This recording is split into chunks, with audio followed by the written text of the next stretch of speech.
Let's talk about the injuries of Aaron Rodgers, Leonard Fournette, Doug Baldwin, and Marcus Mariota. How bad were their injuries? Will they play this week? How well will they play? Should you start somebody else in your fantasy lineup? And what's their prospect for the rest of the season? It's the injury report. Let's go.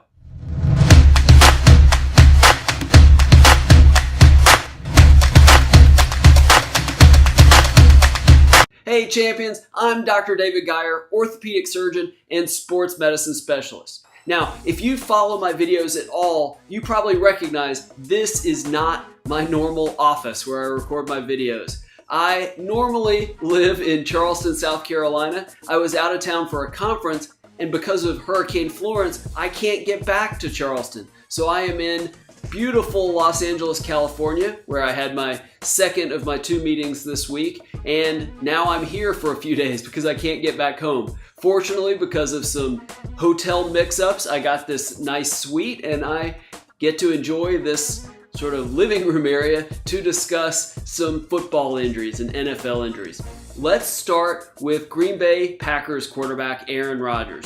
Amazing comebacks. One of the biggest comebacks of his career Sunday night against the Chicago Bears. Aaron Rodgers, turns out, sprained his knee early in that game. The team doctor, I think it's Pat McKenzie, apparently told Rodgers he couldn't make it any worse, so he went back into the game. But now we know he had a sprained knee.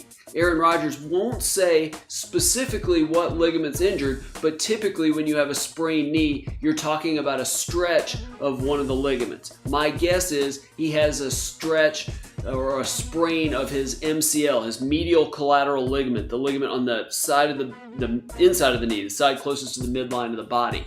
Now it's his left knee, and this is the knee that he's had an ACL surgery in college and then had a cleanup operation in 2015. He says he's always had to alter his throwing mechanics because of that left knee, but I think a lot of times he's been able to play without being able to move very much. Just look at the second half of the game Sunday night. Now, he says that he wants to try to play, but he wouldn't commit to trying to play, despite the fact that Vikings head coach Mike Zimmer expects him to play. He hasn't practiced at all this week, but Aaron Rodgers has said that he can play Sunday against the Vikings without any practice. One of the reporters asked Rodgers, well, if you can't play, can your backup DeShone Kizer play? And Aaron Rodgers said something to the fact that he said, essentially, I haven't even thought about it.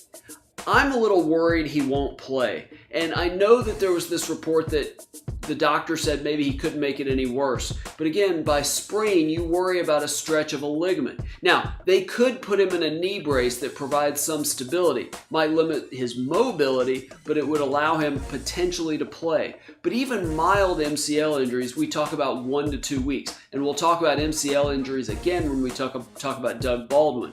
But if you have Aaron Rodgers, you want to watch it over the next few days as far as your fantasy lineup goes, but have a backup in case he's not ready to go. I think there's a reasonable chance he won't play. Okay, next let's talk about Leonard Fournette, the Jacksonville Jaguars running back. Beast of a running back, huge guy. Injured his hamstring in the second quarter of their week 1 game, didn't come back to play. Didn't even come back out on the field till the very end of the game.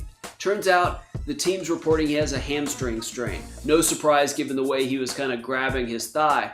We kind of expected that to be the report. Now, we don't know the extent of it. There hasn't been any MRI information released, but he hasn't practiced at all this week. Hamstring strains, as you've probably heard me talk about, they make me very nervous, both as an orthopedic surgeon treating my own patients, but certainly watching high-level injuries. We know that once you suffer one injury, you're 6 times more likely to suffer another hamstring injury than somebody that's never had one. So teams are extra cautious to make sure that hamstring strain is completely healed. This is another one. If you have him in your lineup, don't get rid of him, but put him on your bench. Make sure you've got a good running back as a backup. But then keep an eye on it during the week. Maybe he starts to practice later this week, and maybe you can put him in. But I think even if he plays, I don't think you'll see him the way he normally is. So again, another one, I'd be pretty cautious. Okay, third, let's talk about Seattle Seahawks wide receiver Doug Baldwin. Injured very early in the game against the Denver Broncos. Turns out, according to ESPN at least, he has what's being reported as a grade 2 partial MCL tear. Again, that's the ligament on the inside of your knee, a very important ligament in stability and cutting and pivoting because it provides side-to-side stability of the knee. Now, when we talk about grades 1, grades 2, and grade 3, what we're typically talking about is grade 1 being a sort of a mild stretch of that ligament, grade 2 is a partial tear, and grade 3 is a complete tear. Generally, although this isn't perfect, grade 1s are 1 to 2 weeks, grade 2 are 2 to 4 weeks, and grades 3 are 4 to 6 weeks. So I'd put Doug Baldwin probably in the 2 to 4 week standpoint. Even Pete Carroll suggested it could be several weeks, but they're going to wait to see. Doug Baldwin's tough. We've seen that over the years. I don't think you'll see him this week, and honestly, I don't think you'll see him for the next few weeks. So get a backup wide receiver for your fantasy lineup. But I do think you'll see him back good as new relatively quickly. And last, probably the best news of any of these, and that's Tennessee Titans quarterback Marcus Mariota. Now, he was injured on what I would call sort of a dirty hit. He was hit sort of late in the play. He had already handed the ball off to a running back, and he was hit on the elbow. I think it was William Hayes of the Miami Dolphins. The league apparently told Mike Vrabel that generally that's the type of hit that should be flagged, but it wasn't. Now, the Titans had a devastating weekend in terms of injuries. They lost Delanie Walker to an ankle fracture dislocation. He'll be out, maybe the whole season, but at least 8 weeks, I would think. And they may have actually marked him out for the season. I would expect he's already had surgery. And then they lost their offensive tackle, Taylor Lewan, I don't remember how he pronounces it, to a concussion. So now we're hearing at least that Mariota practiced today on Wednesday, which is at least encouraging that he's going to play this weekend. Mariota was hit on the elbow. Apparently he was having some numbness and tingling in his fingers and even some difficulty gripping the ball. Didn't practice earlier this week, but apparently he felt good today. So barring any setback, and those are the words of head coach Mike Vrabel, he should play. My guess is he got hit around, let me set my coffee down here, he got hit around his ulnar nerve. That's the nerve you hit when you hit your funny bone, and then it causes numbness and tingling in your ring finger or little finger.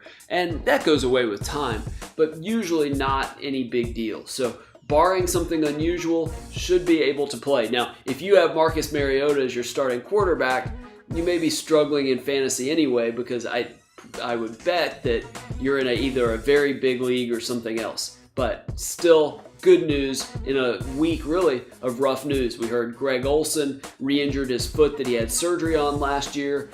Not sure how long he's going to miss, even though I think they're saying no surgery. Number of other injuries, some ACLs and things that will keep people out for the season. But those are the 4 that I think are probably the most important for your fantasy lineups this week. Remember to subscribe to my video channel. Click the subscribe button below. I do these videos every Wednesday where we talk about not just NFL injuries and fantasy football injuries, but we'll highlight some of the biggest injuries in Major League Baseball, in the NBA, English Premier League, which I'm a huge fan of. Very excited it returns this weekend. So definitely subscribe and click the notifications button so you'll know when I'm on live.